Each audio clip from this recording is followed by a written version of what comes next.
Hello everybody and welcome back to Screen Stars. Absolutely Anything is the 2015 comedy movie that starred Simon Pegg, Kate Beckinsale, Rob Riggle, Sanjay Bhaskar, and as well as a multitude of others lending certainly their voices in regards to. We have the Monty Python cast lending their voices to this movie, and the late great legendary Robin Williams as well, who voices Simon Pegg's dog in this movie. And this is a film that I saw at the time the trailer's being released, and I thought it looked pretty funny. And I've managed to get around to seeing this movie now, and it basically tells a story of Simon Pegg's character, who's a regular guy. He's a teacher.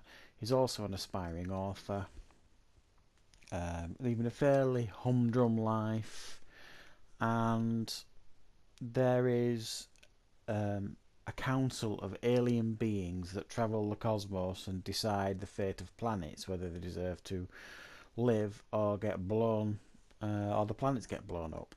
And they basically set a simple test, and they give one being on the planet the power to do absolutely anything, and they want to see what they will use these powers for, whether it will be good or evil. And this was ultimately the test, and if they pass the test, then the species lives. If they don't, then the planet gets blown up.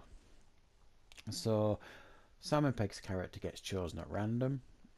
They give him these powers to do absolutely anything, and lo and behold, chaos ensues when he discovers that he has these powers.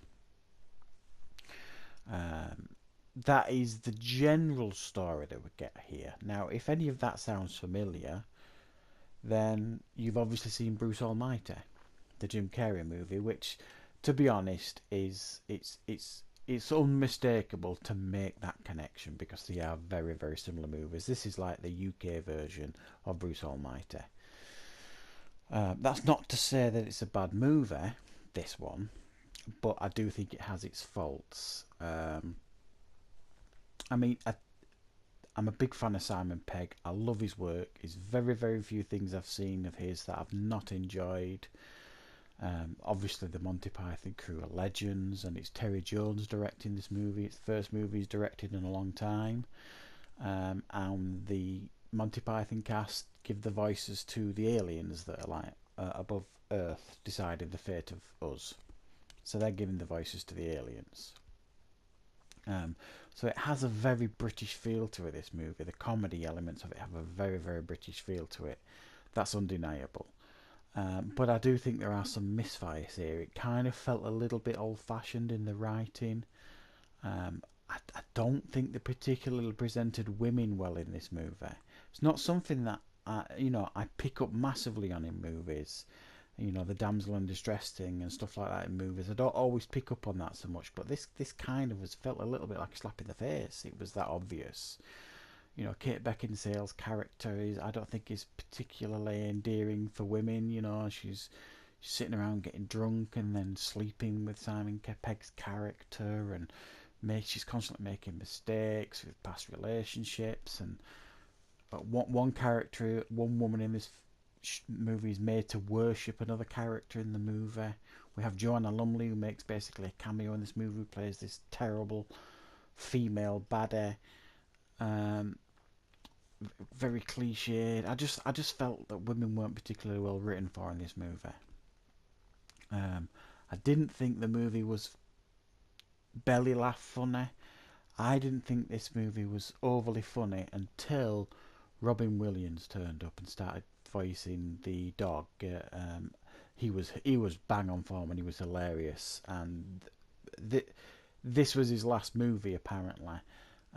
It was released, I think, on the year after the anniversary of his death. And it's a fitting tribute to him. I think he did a wonderful job in this movie, and the voice it gives to the dog in this is very, very funny. I can understand why Simon Pegg chose to do this movie, because of the Monty Python connection. The legends in this country, in the UK, and they will be like gods and legends to Simon Pegg. So if he'd have been offered this, he would have done it without probably reading a script, I would imagine. But I don't think this is his best work or his best movie in regards to comedy. It's not a bad movie, it's just not particularly funny. I thought Rob Riggle was terribly miscast. He plays this terribly cliched American baddie.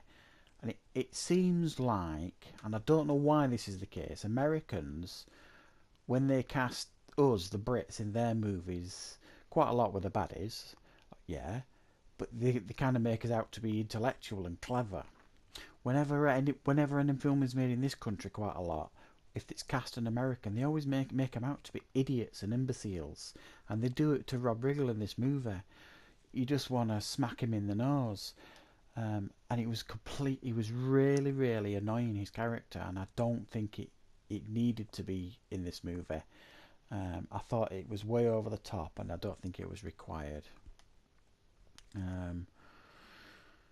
There was a couple of strange things in this movie. Like, in the movie, he's an aspiring author, is Simon Pegg, and there's a scene where Kate Beckinsale, she works for like a TV company that do like the Joanna Lumley character interviews authors and gives them a hard time.